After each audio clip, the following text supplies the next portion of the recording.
Welcome to the pre-show show tonight, where we're going to make a t-shirt winner happen right away. Everybody who shares our newscast every time we broadcast here on NEA Report can be a winner. All you've got to do is click share on the video. That's it. That's really it. That's seriously. There's no hidden steps, nothing like that. And we're making a winner out of someone every single time that they do it. When you share a newscast on our next newscast, we're going to announce a winner. That means today we're announcing a winner for, when did we last do one, James? Thursday? So that means we're announcing today a winner for our Thursday newscast, and Monica Toby Alexander is our big winner. James is going to be messaging you and getting the shirt size that we can hook you up with, and then all you got to do is after tomorrow morning, provided that the roads aren't too crazy, after tomorrow morning, get out, get over to Ace One Technologies on Executive Drive off Browns Lane in Jonesboro, and pick up your NEA Report t-shirt. Congratulations, Monica, and thanks to everybody for entering to win. We're going to make another winner out of today's show, so start hitting share and get set for the news. Welcome to the show tonight. We've got a lot of stuff on the plate to talk about, including full coverage of round 2 of winter weather. Yeah, we thought we were done as we were going into the weekend and might get a light dusting tonight. Then the National Weather Service says, hold on a second. Up to 1.5 inches of snow might fall across NEA. That's what they're telling us, at least in a broad sense. We'll tell you exactly what they're saying for your communities coming up in just a few minutes. Plus, we've got some news to bring along to you, a Friday night shooting that happened at Jonesboro, the details on that. Also, an escaped inmate in Northeast Arkansas, exactly what happened. The guy was barely in custody for a short time, and then he was on the loose, according to sheriff's officials in Cleburne County. Details next. NEA Report going to be at a business's grand opening tomorrow at the Southern Chef. It's in the Commerce Square area. We'll talk about that coming up. Plus, Operation Street Sweeper. How about that? Remembering Martin Luther King Jr. and the Beatles at the Ridge. It's just been announced, some of the lineups and the fun stuff that's going to be happening this year, and that's all next on NEA Report.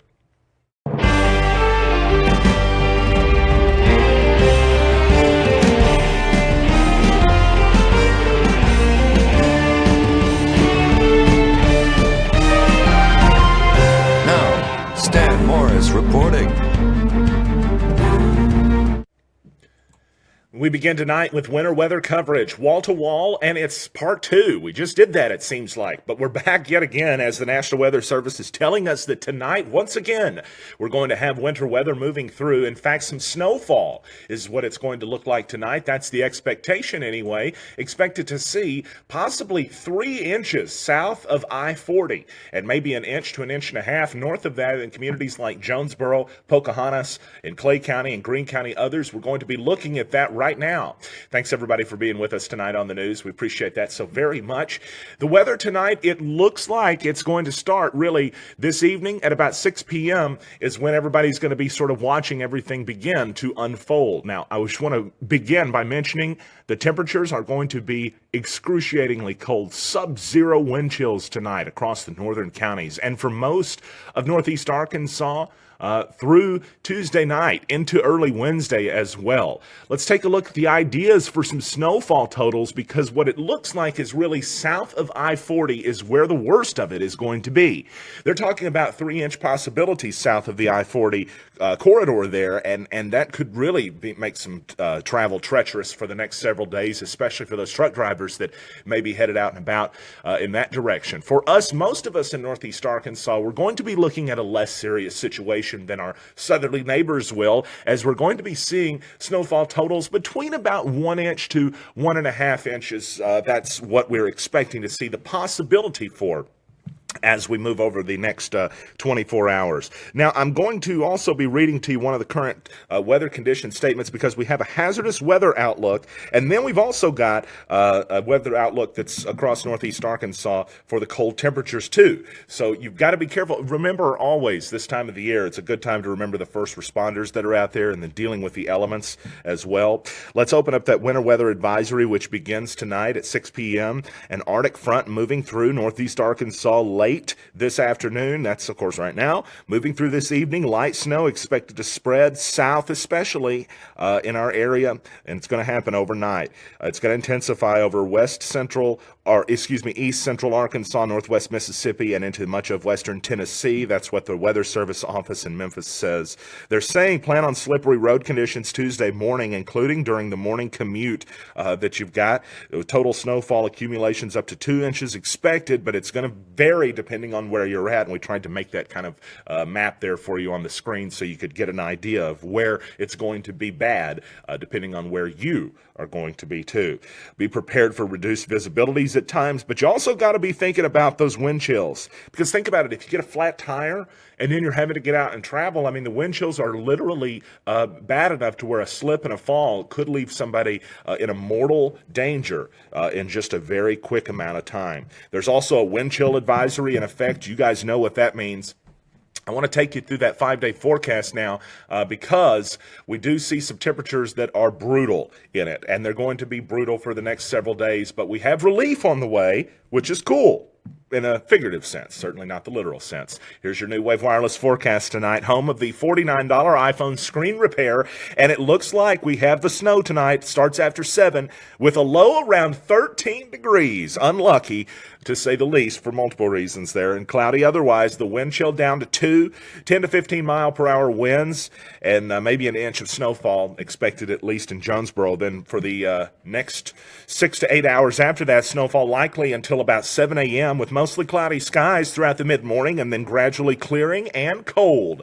We're looking for the high near 19 degrees. You have to take a double take at that just to make sure you're reading the right number. Wind chill could be below 0, below 1 Fahrenheit there.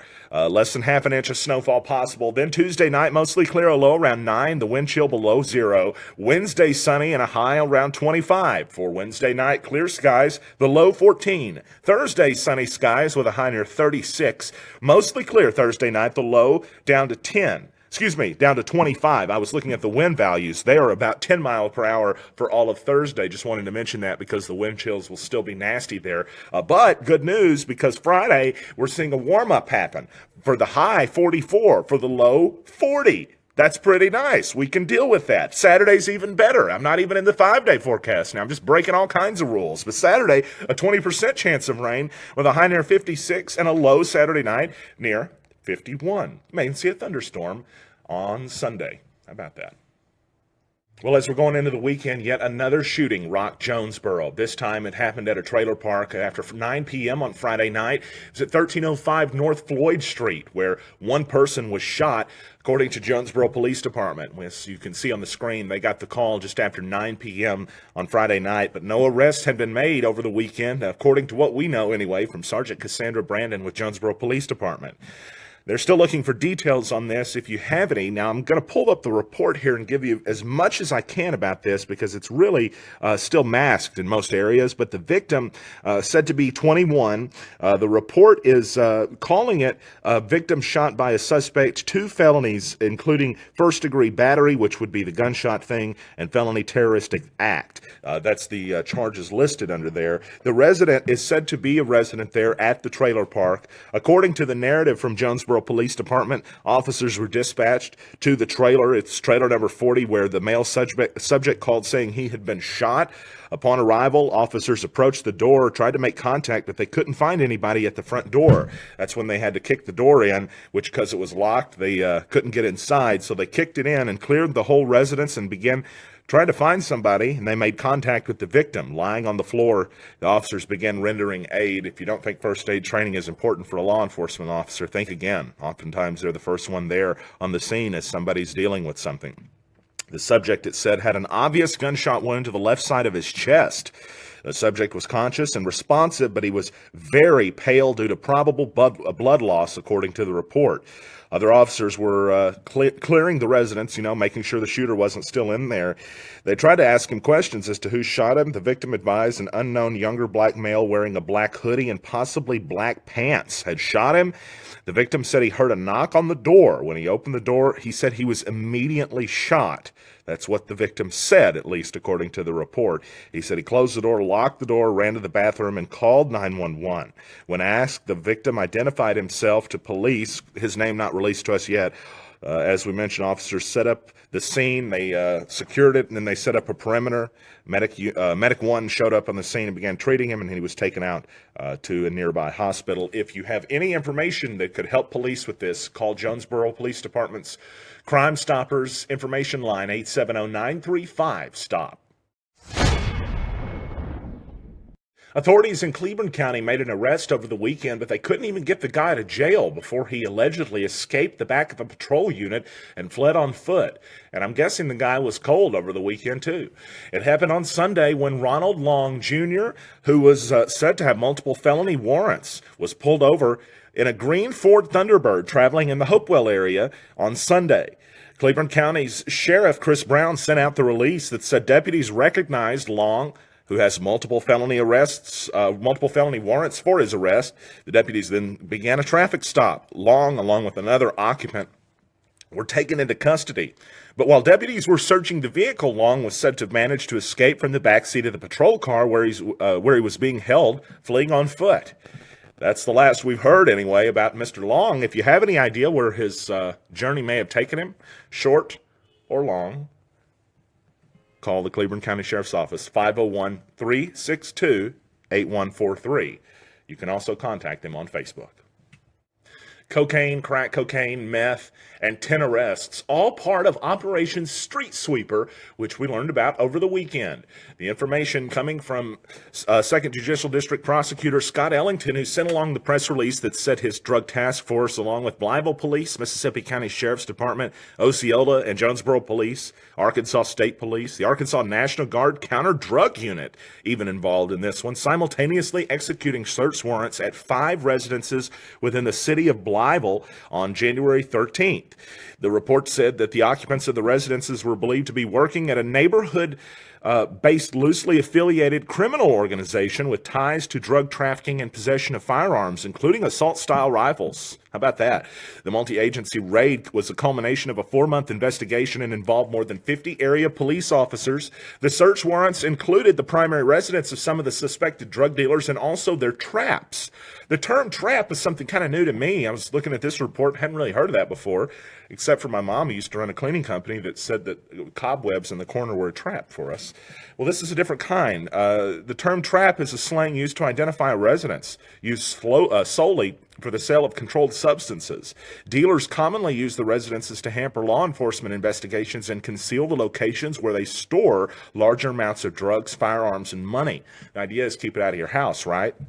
Those traps are also used in an attempt to insulate the dealer from criminal liability in an event that law enforcement locates illegal items in the residence, as the dealer often has the residence and its utilities listed under several different names so they can claim they have no dominion or control over the items found inside.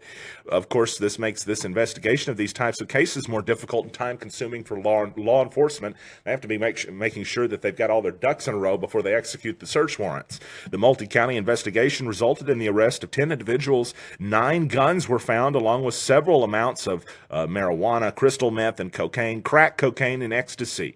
Scott Ellington said, quote, "The 2nd Judicial District Drug Task Force, a multi-agency cooperative effort focused in Northeast Arkansas." He said drug trade often leads to violent crimes. Our mission tonight was executing arrest warrants obtained during this 4-month investigation. Ellington said agents also obtained search warrants to seize firearms and drugs in an effort to remove them from the streets of Blytheville. Although Blytheville did seem to be where quite a bit of this work took place, there were a number of arrests and different law enforcement agencies participating, including Jonesboro, Cricket County, others as well. I'm going to run through some of the names and try to pronounce them as well as I can. Katrina Kuykendall, 30. Kenyatta Aldridge, 38. Carlos Wells, 44. Solomon Malone, 24. Winsley Henry III, 42. Artrill Coleman, 39. Tyree Johnson, 19. Africa Wells, 44. J.P. Smith III, 36. And Deanna Perry, 29.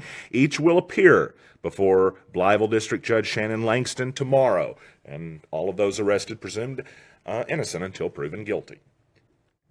More news is on the way after the break, so stick around. Don't forget, though, it is Dr. Martin Luther King Jr. Day today. So as we're going to break, let's check out a quote from a very inspirational person, somebody that we could all take note from, especially during these times where race and division seem to be a subject more than ever.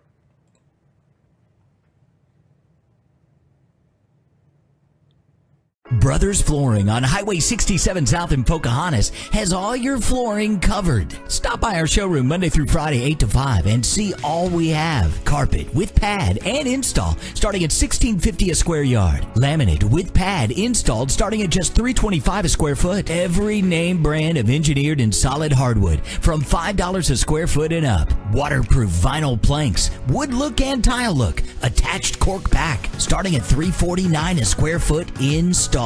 Ceramic and porcelain tile of all sizes and all colors. We build custom tiled showers from the floor up shelves and benches, tub surrounds, kitchen backsplashes like no other. Brothers Flooring, Highway 67 North in Pocahontas. Call today, 870-892-2525. If you're a business owner, gaining new customers and retaining them is your top priority and biggest hurdle. Today, 85% of customers search online or look for you on social media. Do you have an effective strategy to reach them? At Ace One, we will customize a digital marketing strategy comprising of social media, web, and video marketing that fits your budget. Our dedicated account managers will work with you to create engaging campaigns, covering all digital media outlets. Ace One, your partner in digital marketing. Contact us today. All eyes are on the weather tonight, and don't forget, NEA Report's going to be broadcasting live tonight. Remember how we did it the other night whenever the weather started getting crazy Thursday night into Friday morning? We came at you every couple of hours with some live updates. Well, we're going to be doing the same thing tonight, Monday night, late into Tuesday morning, early Tuesday morning. So for those of you who are wondering what's going to be going on and you can't sleep, it's 2 or 3 a.m., you don't have to wait till the news people get to work. We're going to be at work already, and we'll let you know what's going on. Right now, I want to check in with the National Weather Service in Memphis and give you an idea of what they're saying is going to take place tonight. Here's the latest afternoon update from the Weather Service office in Memphis for Northeast Arkansas. Well, good afternoon from the National Weather Service here in Memphis. I want to give you guys a quick update on the winter storm we're expecting tonight into tomorrow morning. This is our new forecast snowfall amounts. We have upped it a little bit down here to the southwest, including over the Memphis and Jackson metros. Generally 1 inch or a little bit higher across the north, with the best band of 2 inch or higher through the I-40 corridor, even down into parts of northwest Mississippi and southeast Arkansas. For that, we've issued some winter storm warning down here where the heaviest snow is expected to fall. We do have a winter weather advisory for the rest of the Mid-South area. In addition to the snow falling, we will get some strong winds behind us. It will cause wind chills to drop. Tomorrow, these are forecast wind chills, -2 in Memphis, -1 in Corinth, 0 down at Tupelo. So it will be cold. Visibilities could be reduced with the snow falling as well. So here's a quick look at our forecast to kind of give you an idea of timing it out. Looks about 8 to 9 p.m. We'll have this band come down across I-40, start to move down through 5, 6 a.m. down into northeast Mississippi. Again, we're expecting 1 to 3 inches across the majority of the area, with a higher area of 2 to 4 inches down here near Clarksdale and outside of Pine Bluff. So we just want to leave you with a couple quick takeaways. Travel will likely be difficult on Tuesday. There'll be a lot of snow. Roads are being treated in some areas, but roads could be impacted, especially on county roads and outside of cities. Dangerously cold wind chills tomorrow afternoon through Wednesday morning. If you're going to be outside, you need to buckle up, get all the gloves, hats, scarves on. Please check with your local media for school closings. Some are occurred already. And then follow us for the latest. We do not anticipate any major changes to the forecast, but if we do send out anything, just follow us on our local social media channels, Twitter, Facebook, or at weather.gov/Memphis. Tomorrow is going to be a weird day. It's going to be a little bit cold, maybe a little bit snowy. But it doesn't matter what day it is. You're still hungry, right? And there's still always room for coffee and food. And tomorrow we're going to make room for it at about 11 a.m. at the Southern Chef for their grand opening event. NEA Report is going to be there broadcasting live beginning at 11 a.m., but they open tomorrow at 7 a.m. at 5750 Commerce Square in Jonesboro. It's a perfect option for those who are in the industrial area or nearby who want some delicious Southern-style food. And NEA Report is going to be broadcasting live live and on location. So make sure you join us tomorrow, and make sure to click your interest in the event on our Facebook page. Well, that's going to do it for us tonight on NEA Report, but I don't want you to forget that we're going to be here broadcasting with you live late tonight, early tomorrow morning. Really, it's going to begin in the overnight hours after midnight Tuesday. We'll start doing updates, letting you know what it's doing across NEA, letting you know which schools are going to be letting out just as soon as we know. Also letting you know what roads are looking like, too. We'll have all those updates overnight for you tonight on NEA Report. Just facebook.com/NEA Report, and you're set to go. Thanks, everybody, for joining us tonight. We do appreciate all of you, and we'll see you in just a few hours. Be safe.